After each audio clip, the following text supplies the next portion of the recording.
The Illuminate Arts and Faith Conference in Chattanooga, Tennessee wants to help you find your tribe. Do you get way too excited about quoting Wendell Berry or C.S. Lewis in conversations with coworkers?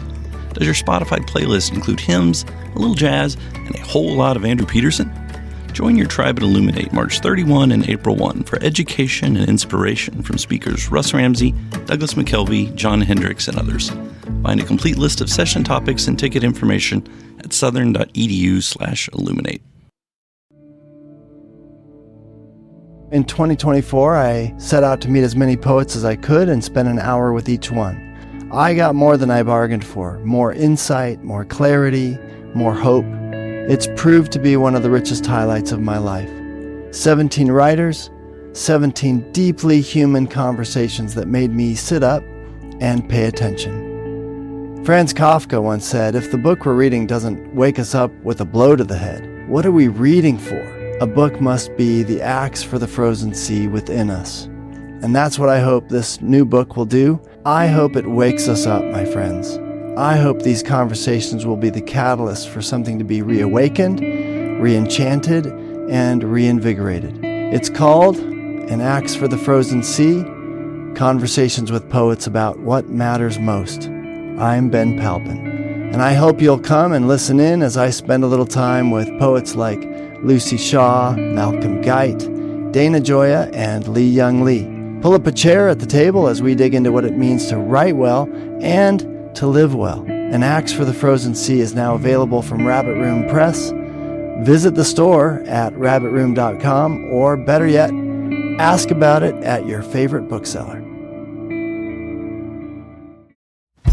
When I write a book, I don't have a question, decide what to say, and then sit down and write the answer. I answer the question by writing the book.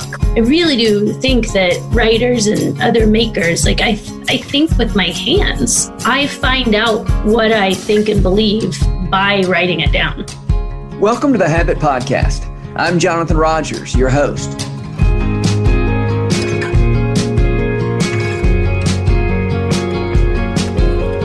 Tish Harrison Warren is an Anglican priest, a columnist for Christianity Today, and one of my favorite authors. Her new book is Prayer in the Night.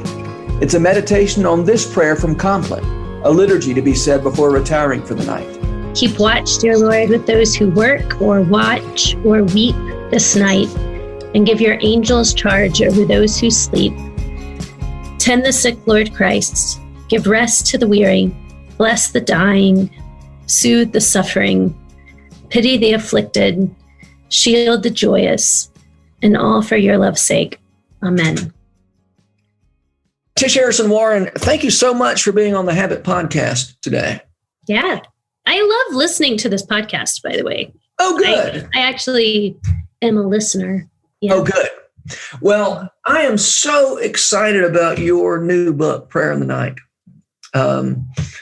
And it came along for me at just the right time. My dad died very recently, and your book has been just a great comfort to me. So thank you for that. Well, I'm very grateful to hear that. Yeah, it's so you are the basis of this book is, or the organizing principle of this book is a prayer from Compline, a nighttime prayer. So, which really is it's a catalog of human vulnerabilities, as you say, or you say something along those lines in your book. So let's start there. When you describe this book, how do you describe it? Yeah.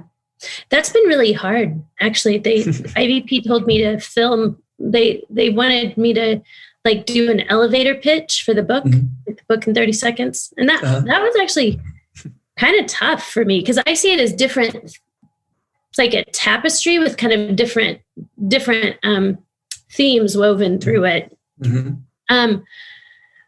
And hopefully coherence is brought because those themes are interpenetrating. They deeply relate to each other, like vulnerability and suffering obviously relate to each other, nighttime and vulnerability and suffering. but also through this prayer. I mean, this prayer is kind of the lattice that this book can sort of grow up around. Mm-hmm.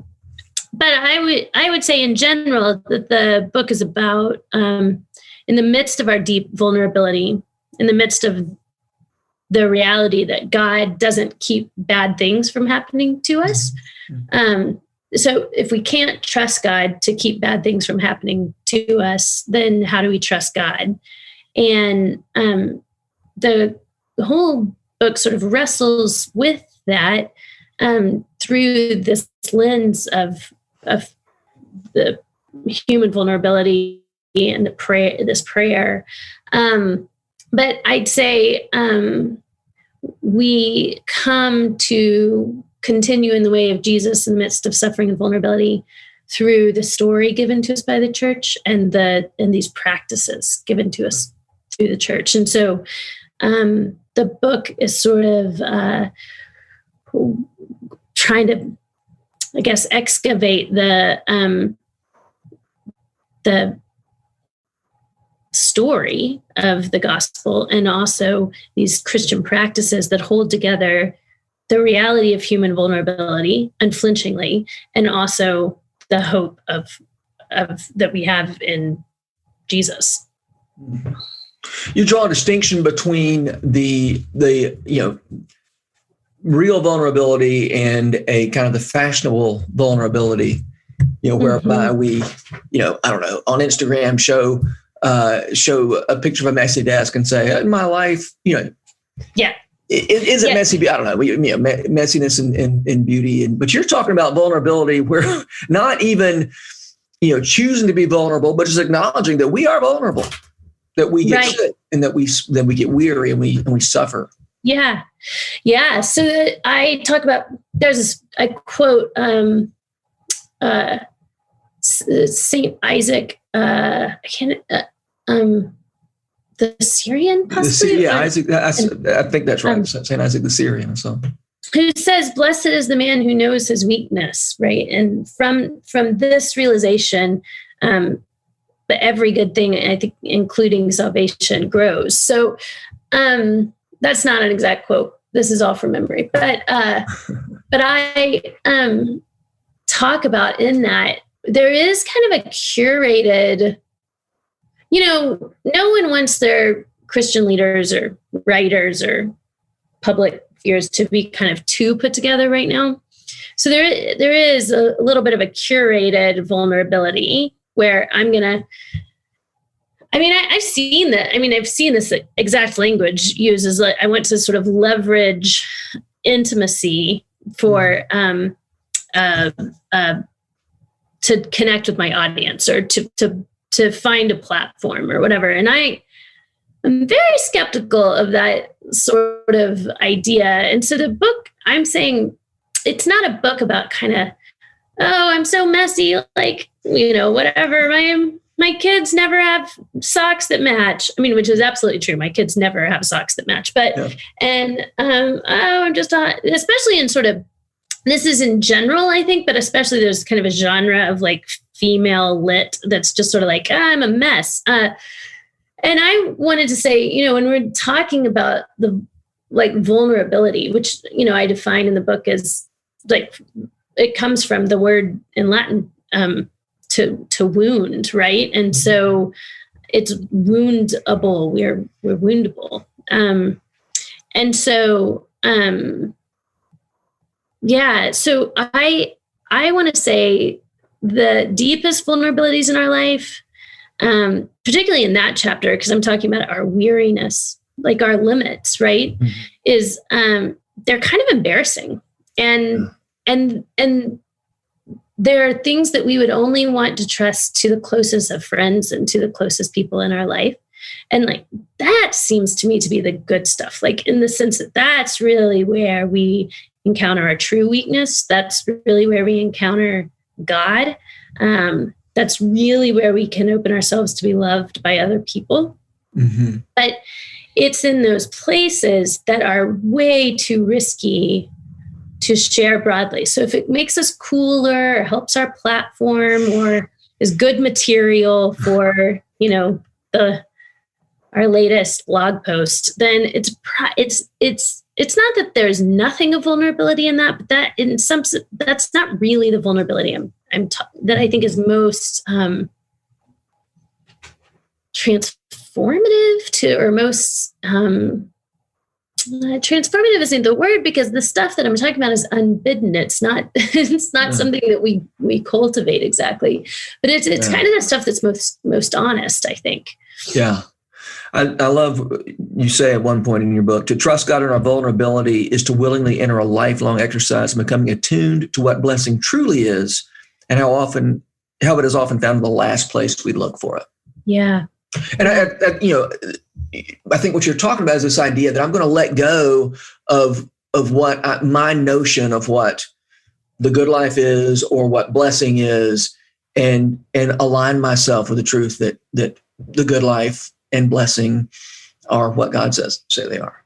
Yep, that's exactly right. Yeah, it's about a sort of change of imagination that suffering and vulnerability bring in us. I mean, I actually don't. I'm going to tell you a story that I don't tell in the book because I couldn't figure out how to sort of tell it well. But when there was a time when our son that we lost in miscarriage, which I do talk about in the book, where we didn't know that we would lose him in miscarriage, but there was if he was born, there was a chance that he would have severe needs, like to be medically impaired, really his whole life, and so that wasn't long. It was only like a week or two, but we had to sort of think through what that would mean for our life. And what I found in that time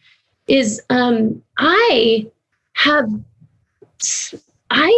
can have such a I just have such a death grip on like my own version of kind of the American dream, my own sort of imagination of what the good life looks like, which is so shaped. Even though I'm a pastor and I love Jesus, it doesn't look like the person of Christ. It doesn't have that much suffering in it. It's so shaped by like a consumer vision. And I didn't know that about myself because it's not a normal. It's not like I didn't want a big house. I didn't want a lot of money. I didn't want a lot. But the idea of freedom for me, of the ability to, sit in a coffee shop and read a book or go on a hike. It's much more sort of hippie version of the American dream. Like I just want, a lot of hiking and freedom and so ease. I think ease was a part of it, but it just realized like, oh my goodness, like my imagination of what joy looks like or goodness or the good life looks like, has been so shaped by 1,000 things that make it that when I'm faced with ease being lost or freedom being lost, it just shows me how much the idea that I have in my head of what abundant life looks like is so honestly very different than what Jesus's life looked like. And so it shows me that what I think of as the blessed of being blessed. It might not be, a Mercedes or a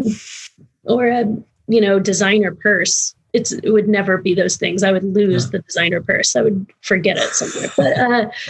But it's its own kind of, it's my own sort of self-made fantasy that really has not. And well, I guess the better way of saying this is it just showed me how much my own imagination has been unconverted, that there's so much of my imagination that's not been converted. Yeah. I mean, it's easy to mock the hashtag blessed thing, when it's people talking about their vacations, but we have our own notions, as you said, of what the good life is that are. You nobody's going to mock you for wanting to sit in a coffee shop and hike, right? But on the other hand, I mean, I love what you're saying. This acknowledgement that we have our own, rather than conforming ourselves to God's notion of abundance. We say, here's my checklist of abundance. And aren't I good for not having a designer purse on my list? So. Right. Exactly. Right. So as you know, this is a podcast about writing, and at the risk, you're talking about things that go much deeper than writing, but can you talk a little bit about how coming to terms with your own vulnerability has shaped your writing life and the way you approach your writing? Yeah. So what's funny, I love this podcast for so many reasons, but it's because one of the reasons is it's just, I love talking about writing. So I love taking these ideas in the book and applying them to this. And you're the only person who asked me this question. And I've been on podcast. So there's been lots of talk about suffering in general, but not with writing. So I love it. So I'll just say this, before my first book came out, I always, I'm going to be vulnerable here in that I'm a little embarrassed by this, but I think that I thought, but how am I not going to get a big head with having a book out? I got worried that it would be this sort of prideful thing or whatever. Yeah. And then when my book actually came out, I realized, oh, that's not the experience at all. The experience of a book coming out is not, oh, look at me, I have this book coming out. It's I'm naked on a stage now. It's this deeply humbling, vulnerable risk of putting yourself out there. It doesn't, to me anyway, I'm super, super grateful for what I get to do. I'm so grateful I get to write. So great. Liturgy, the Ordinary, has had a lot of success, and it allows me to, eat and write at the same time. So, so I'm grateful, but it feels less like, I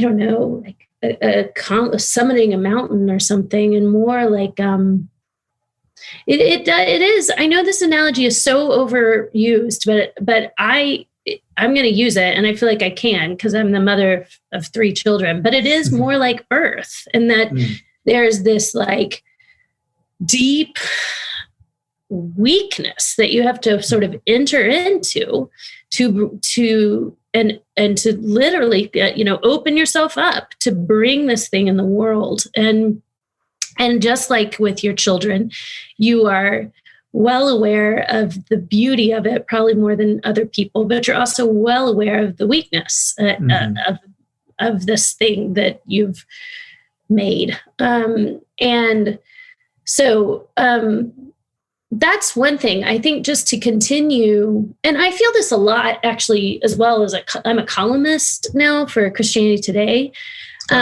And so sort of have to walk into these cultural spaces, which are sometimes very heated, and put myself out there by saying something. It's an absolute gift. I really do love it, but it always feels exposed to me. It always has a level of vulnerability. And there's almost always, more so with my column than my books, but still there's criticism that comes back. Yeah. And so, And then I think there's also, I wouldn't be the first person to point this out, but there is something about, there is a reality of suffering in writing, right? There's the zone that you get in when everything goes well and life is looking good, and you write and it comes and it's beautiful, but we're always sort of hoping for that. And there's lots and lots of times where that's not the case. And so it's constantly, I do think of creating anything as this, it's almost an embodiment of holding the already and not yet together. We are getting to participate in this beautiful gift of putting something out in the world. Human words themselves are this incredible gift that we get to and I get to write about these eternal things about God. Like, it's such a gift. And yet, so I think what I'm saying is there's always this kind of vision of beauty, goodness, and truth. And we can see it in the distance, right? And so we're reaching for that reality in what we're making, what we're writing, whether it's a poem or the kind of writing I do, or a story. We're reaching for something that's transcendent, good, true, beautiful, dramatic, says something true about humanity and God. But then we also, at the same time, are experiencing the not yet, because we never quite get there. Like our reach always exceeds our grasp. Is that the right word? But I don't know. But then there's always a sense of, man, like there's thorns and thistles. Like I can't. It's like Leaf by the Tolkien's Leaf. Yeah, Leaf by Nagel. Yeah, but I think we never sort of, at least I've never gotten and said, oh man, like this book is just as good as I would like it to be, just as beautiful, so there's always sort of I think there's always like I don't know if lament is too strong of a word, but our work, I talk about this in the book, but I think our work itself will need to be redeemed, right? Like it's fallen. Like we don't create perfect things. And so living in that tension is real, but then also just the suffering of like, man, it's a hard day. Writing's going badly. I don't feel like doing this. My kids are screaming downstairs. This is how, I can't work like this. So I think there's suffering in all of that as well. That is just part of the process. When you talk about your reach exceeding your grasp, would you say that has more to do with, I've got these big ideas that I can't put into words, or is it, I know there's some big idea, there's better ideas than the ones I'm thinking? So for me, it's both. It's that I constantly feel like, man, I wish I could do more. I wish I could know more. I wish I could read more. I wish I could get another degree. I wish I could, but there's also like, I wish I could write better. I wish I could,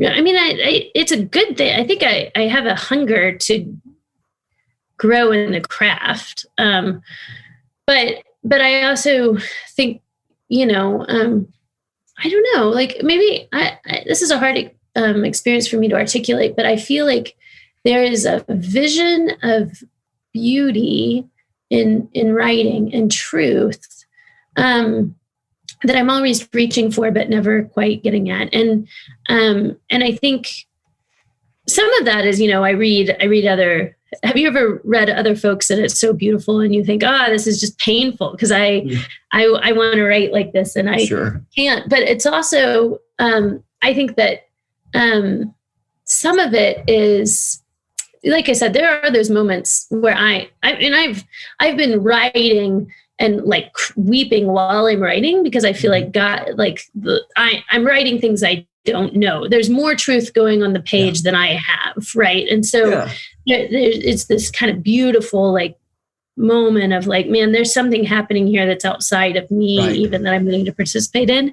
But there's also a time where I think that we're always sort of longing for that, and there's times where that's not there, and so there's a frustration of that, I think. And then, I also just think, especially when I'm talking about the mysteries of God, like there's just things that are beyond words, and there's things that are just not going to be able to be said. And I'm a, like first order lover of words, and think the words are very powerful. But I think there is a reason where, like, the heavens go silent as before the glory of God. Is there is parts of glory that are just unreachable. But I also, I think I heard this could be completely made up. I have no idea, but someone told me once that Japanese artists, like the ancient Japanese artists, would say that they intentionally put imperfection in their work because nothing this side of heaven should be perfect. And I thought, well, that just seems like a good excuse for me for the imperfections in our work, because I've never had to intentionally put imperfection in my work. Like that just happens naturally for me. That's never been an intentional thing. And so there is like, I mean, I like this book. This is a good book. But if you give me this book 6 months from now and told me I could re-edit it, I would definitely do that. Sure. And 6 months later, I probably would re-edit again. Like for me, my editor always has to sort of like take the book out of my clench knuckles and say like, time to let this thing go. Cause I could compulsively edit. Cause I do think there's sort of a desire. It's just, the book comes at a moment of time and there's always sort of more to say. There's always more to say. Yeah. I read the audiobooks for my, my Wilder King stories. And, those were more than 10 years old when I read them. And it was painful, to read back through and resist the temptation to edit as I went along, and sometimes I did. I would just sort of change a sentence that just wasn't right. I never read my work after it's published. Really? I can't do it. It's too, I can't do it. I mean, I really don't. I read it 1,000 times before then. Yeah. But then I don't. That's funny. Yeah, I'll go back and read old things. I think my jokes are funny, and I mean, because I thought they were funny the first time. I think they're funny again.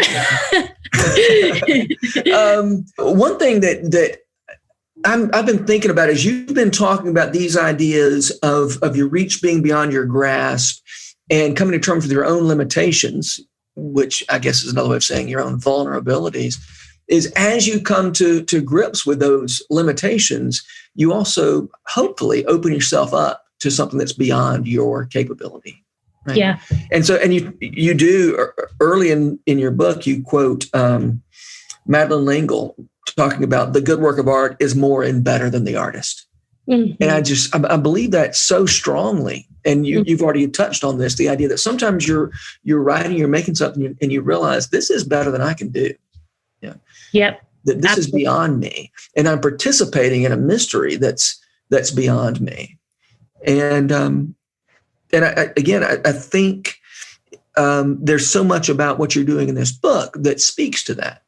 Whether that's you have the chapters on sleep, or one of the clauses in the prayer is watch over those who sleep, or give your angels charge over those who sleep. There you go. Yeah. And the realization that as we sleep, we are opening ourselves up. I mean, we're acknowledging that part of what it means to be human is to let go of control. Yeah. And that seems so important. Yeah. And it is interesting that it is part, I think, of the work of writing. I mean, someone interviewed me for a podcast recently and sort of, we were talking about this question of, how do you trust God if you can't trust God for bad things happening? And he said, like, so, like, what was your answer kind of thing? And I was like, I didn't have an answer. And he said, well, then how'd you write the book? And I realized, oh, no, that when I write a book, I don't have a question, sit down, totally come up with the answer, write it in outline form, decide what to say, and then sit down and write the answer. I answer the question by writing the book. Like this was part of the way I understand this book is it was a book. I didn't want to write this book. I actually was sitting down to write a different book and ended up sort of feeling like I had to write this book. And part of that for me was that this was the question I was avoiding. What I was wrestling with was how to trust God, and it was a question I was using all kinds of things from distraction to theology to like get around and not have to deal with. And so it really took me writing 70, 80,000 words on this, reading a ton on this, and then taking those 70, 80,000 words and editing them and changing them and down to about 40,000, then sending that to an editor, having them interact with it, get back to me with questions and changes. I had to go through that whole process to be able to, where I feel settled, to be able to learn to trust God again, honestly, and to be able to sort of know truth that I didn't know. I really do think that writers and other makers, like I think with my hands, so I don't decide. And Madeline Lingle talked about this too. I don't decide what to say and then write it down. I find out what I think and believe by writing it down, if that makes sense. So, and it is an act of faith to launch into a book when you don't know what the answer to these questions are. Yeah. Yes. It was torture. They talk about sitting in front of the page or bleeding on the page. I mean, it did feel like, man, I have to just walk into all these questions. I knew that I knew the ultimate answer was Jesus, right? Mm-hmm. But you can't just write Jesus like it in the second grade Sunday school answer and that would be it. And I didn't want to what the kids call Jesus juke this, where you just sort of avoid the question by making a shallow kind of pat answer. Mm-hmm. So I had to go into sort of all of my confusion, which is why that's why I use this prayer. There's a lot of reasons I use this prayer, but the ultimate reason I think is that for me, it couldn't be like, I was figuring this out. I was exploring this. And so to explore this question, I needed an outside guide, which was this prayer. And I needed something that wasn't just like, here's going to be the sort of philosophical, cognitive, theological answer for what theologians call theodicy. How can God be good and powerful and there be suffering and tragedy in the world? And because I already had that. I mean, I have a seminary degree. I've been ordained. Mm-hmm. I can answer this question. I needed a way into the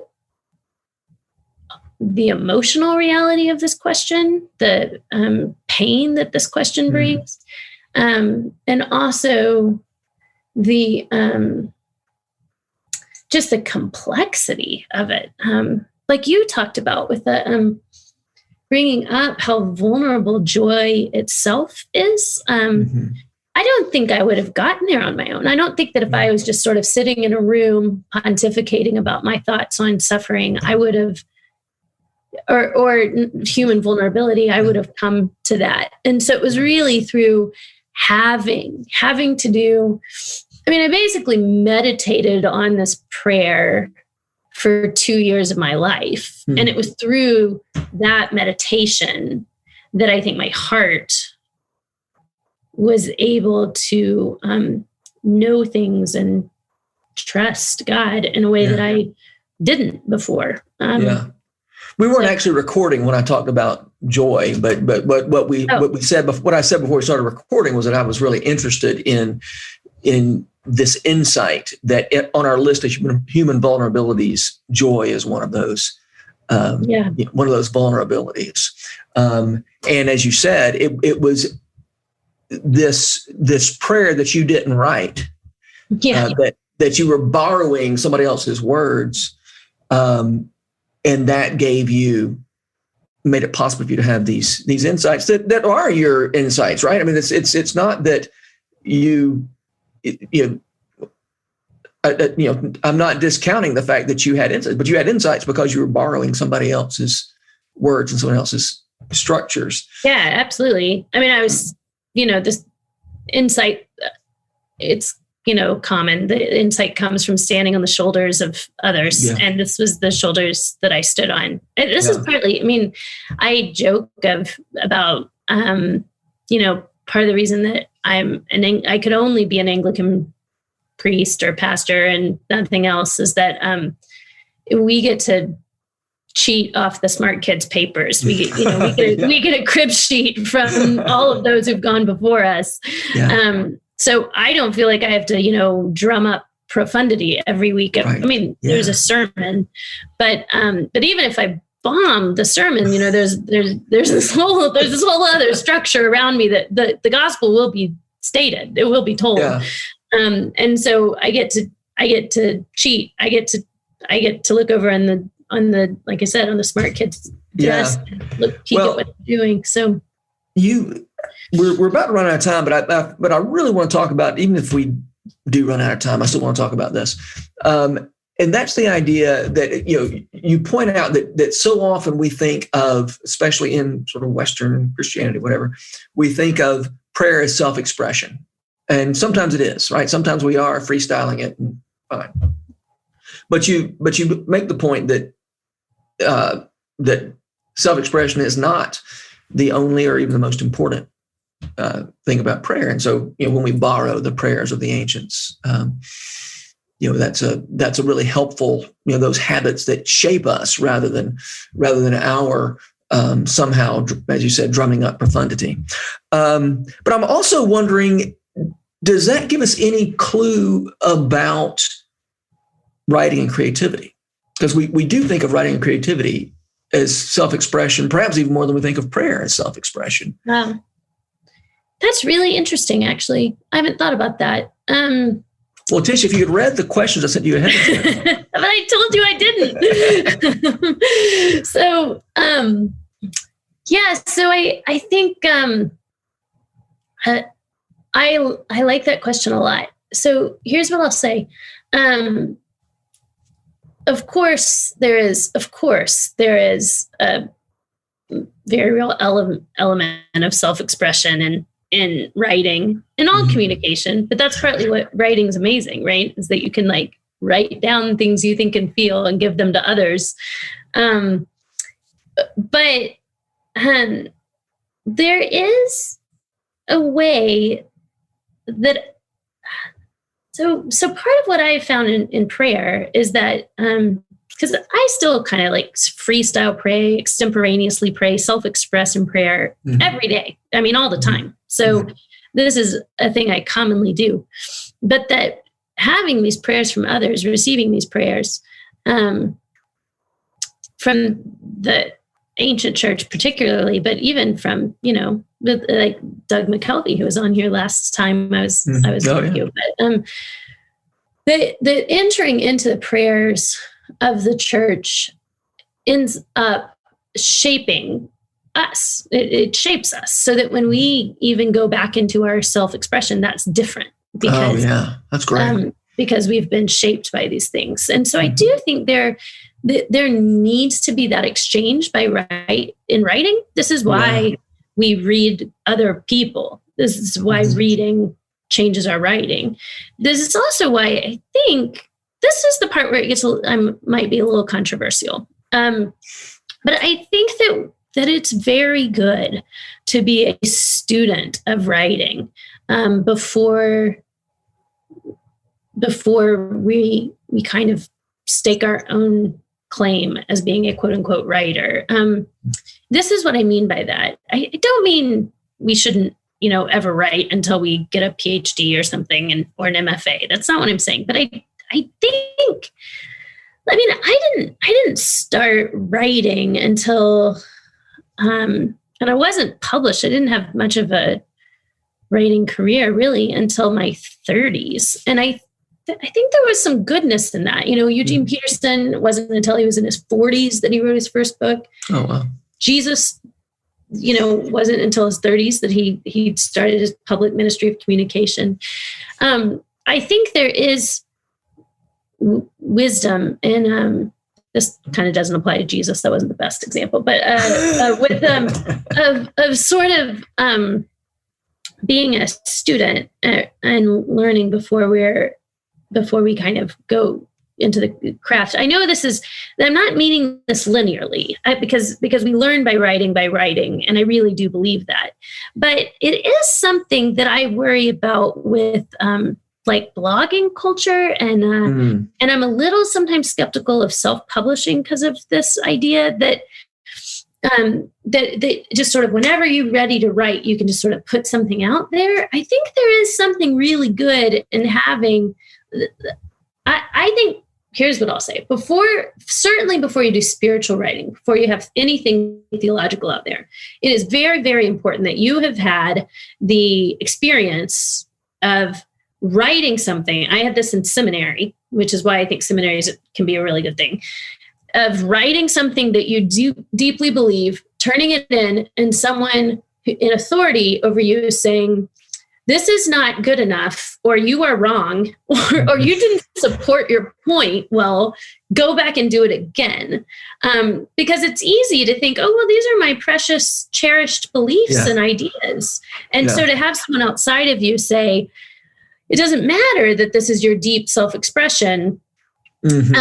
It's not up to muster. Go back and do it. And having to have the humiliation of that, but also that practice of coming back and reshaping things is just so important. And it's like Flannery O'Connor, right? That they asked her, do writing programs discourage too many young writers? And she said, not nearly enough, right? That, there is this idea that we need to kind of have to submit ourselves to others in this craft and be shaped by that. We have to be shaped by the input of others. And prayer, there's a sense where, like, of course, my 3-year-old daughter could pray, and her prayers deeply please Jesus. So I'm not saying we need some sophisticated kind of way of praying. And yet the disciples come to Jesus and say, teach us to pray. And he doesn't say, you can't be taught. It's just self-expression. 3-year-olds can do that. There is a sense that my daughter and I, even as a, adult, can continue to grow in prayer there. And so just with writing, I'm homeschooling this year. My kids are writing every day, and that's beautiful and good, but they certainly can grow in writing. And so some of that is going to have to be able to learn from others that are further than you in the craft, to be shaped by others, to be shaped by things like, well, here's a structure. You write a sonnet, and it has to fit the structure. But also to be able to say, you didn't support your thought here well, or this is a weird analogy, or you didn't use grammar correctly here. Like, all of these sort of outside rules are things that in some ways might get in the way of self-expression, but are also the things that shape us, so that when we do go into self-expression again, we can do that in a different way, hopefully a deeper, better way that's formed by community, and that's formed by craft, that's formed by a long history of community. So I think all of that applies to writing as well. Well, that's great. All right, we've run out of time, but I still have to ask my traditional last question: who are the writers who make you want to write, Tish? Yeah. So I gave a really long list last time, so I'll just give a short list this time. It's kind of the same people, but Annie Dillard, C.S. Lewis. Heard of him? I know. He's so predictable, but I do love him. I love memoir, so Mary Carr and Eugene Peterson. Those are some that make me want to read. I agree. Eugene Peterson makes me want to write. Matter of fact, I went and wrote 3 middle grade novels after Eugene Peterson. Really? His book, Leap Over a Wall, about the life of David. Yes. I actually, it wasn't reading the book; it was hearing the sermon series on which the book was based. Made me go, those are some great stories, and I would like to wonder what would happen if some of those stories happened in the swamp. And then I wrote the Wilder King stories. So, that's cool. Yeah. That's very cool. All right, Tish, Harrison, Warren, as I said, I'm so glad that Prayer in the Night is in the world. And so thank you. And I hope everybody reads it, like literally everybody who can read. Thank you. Me too. This podcast is brought to you by The Rabbit Room, where art nourishes community and community nourishes art. And all our podcasts are made possible by the generous support of our members. To learn more about us, visit rabbitroom.com, and to become a member, rabbitroom.com/donate. Special thanks as well to Taylor Linhart for letting us use her song Diamonds as the theme music for Season 3 of the Habit podcast. You can learn more about Taylor and follow her work at taylorlinhart.com. The Habit membership is a library of resources for writers by me, Jonathan Rogers. More importantly, The Habit is a hub of community where like-minded writers gather to discuss their work and give each other a little more courage. Find out more at thehabit.co.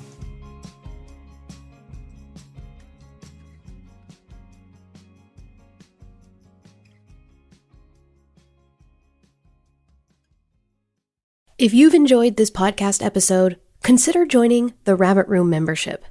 Your membership helps sustain this community, funding everything from publishing and podcasts and theater productions to events and programs that support artists who create with a Christ-centered vision. We'd love to have you on board. Learn more at rabbitroom.com/member.